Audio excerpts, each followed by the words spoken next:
ఈ పొడి కేవలం 10 నిమిషాల్లో అయిపోతుందబ్బా. ఈ పొడి 2 నెలల వరకు నిల్వ కూడా ఉంటుంది. ఈ పొడి గనక ఉంటే బ్యాచిలర్స్కి, వర్కింగ్ ఉమెన్కి పనులు చకచక అయిపోతాయి. సో ఆ పొడి ఏంటి, తయారీ విధానం ఏంటి అనేది వీడియోలోకి వెళ్ళి చూసేద్దాము. సో హాయ్ హలో నమస్తే, నేను మీ Roja. Welcome back to our channel inspiring Roja. మన ఛానల్ కనుక ఎవరైనా ఫస్ట్ టైం చూస్తున్నట్లయితే ఛానల్ని సబ్స్క్రైబ్ చేసుకోండి. అలాగే వీడియో నచ్చితే లైక్ చేయండి.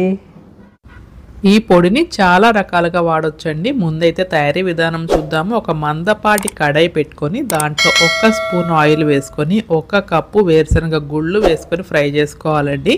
మనము ఫ్రై చేసేటప్పుడు స్టవ్ మాత్రం సిమ్లోనే పెట్టుకోవాలి.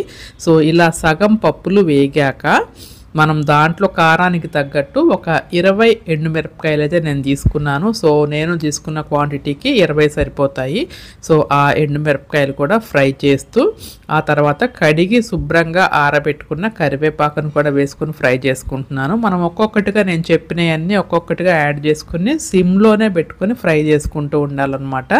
ఆ తర్వాత ఒక గుప్పెడు ఎండు కొబ్బరి ముక్కలు అయితే వేసుకున్నాను. అవి కూడా ఫ్రై చేసుకుందాము. ఈ పొడి పేరు ఏంటో తెలుసా అండి? మల్టీపర్పస్ పొడి అండి.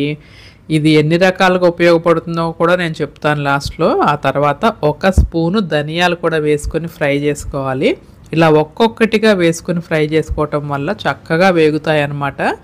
ఆ తరువాత ఒక 2 గుప్పెళ్ళు వేయించిన శనగపప్పు అండి, పుట్నాలు అంటారు కదా, అవి కూడా వేసుకొని ఫ్రై చేసుకోవాలి. సో ఈ పొడి రుచి అంతా కూడానండి మనము వేపే విధానంలోనే ఉంటుందన్నమాట. సిమ్లో పెట్టుకుని లోపలకంతా పప్పు వేగే వరకు వేయించుకోవాలన్నమాట ఓపిక్గా.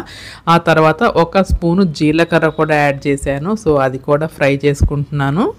ఇంకా లాస్ట్గా ఒక 2 స్పూన్ల నువ్వులు వేసుకోవాలండి. నువ్వులు వేసాక ఎక్కువసేపు వేపాల్సిన పని లేదు, ఆ వేడికే మగ్గిపోతాయి అన్నమాట. ఒక 2 నిమిషాలు అటు ఇటు కలిపేసుకుంటే సరిపోతుంది. ఇంకా ఫైనల్గా ఒక చిన్న నిమ్మకాయ సైజ్ అంతా చింతపండు కూడా యాడ్ చేసుకోవాలండి. సో పప్పులన్నీ చక్కగా వేగిపోయాయి. ఇది పూర్తిగా చల్లారాలన్నమాట. పప్పులన్నీ వేడి లేకుండా పూర్తిగా చల్లారాక మిక్సీ పట్టుకోవాలి. నేను స్టవ్ ఆఫ్ చేసేసాను.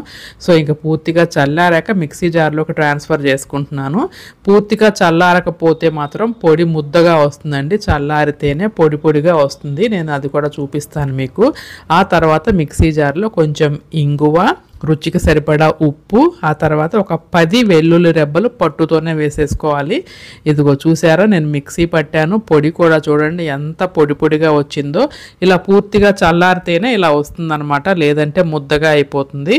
సో ఈ పొడి అండి అసలు ఎంత గుమగుమలాడిపోతుంది అనుకుంటున్నారు. చాలా మంచి ఫ్లేవర్ ఉంది. ఇది ఒక ఎయిర్ టైట్ కంటైనర్లో పెట్టుకుంటే చక్కగా మీరు ఫ్రిడ్జ్లో పెట్టుకోకపోయినా కూడా 2 నెలలు నిల్వ ఉంటుందండి. సో ఇది మల్టీపర్పస్ అన్నాను కదా, మీకు ఎలా ఉపయోగపడుతుందో కూడా చెప్పాలి కదా. సో ఇది వచ్చేసి నేను ఈరోజు నైట్ డిన్నర్కి దోశ వేస్తున్నాను. సో అందుకని చెప్పి 2 స్పూన్ల నేను పొడిని తీసుకొని దాంట్లో వాటర్ పోసేసి మిక్సీ పట్టేసుకున్నానండి. చక్కగా దోశల్లోకి మనకి పచ్చడి రెడీ అయిపోయింది. ఇంకా పోపు పెట్టేసుకుని అది కలిపేసుకున్నాను. సో ఇన్స్టెంట్గా అప్పటికప్పుడు మనకి పొడి ఉంటే గనక చక్కగా పచ్చడి కూడా చేసేసుకోవచ్చు. అలాగే మనం కూర ఏమి వండనప్పుడు వేడివేడి అన్నంలో నెయ్యి వేసుకుని పొడి వేసుకుని తింటే అసలు చాలా చాలా టేస్టీగా ఉంటుంది.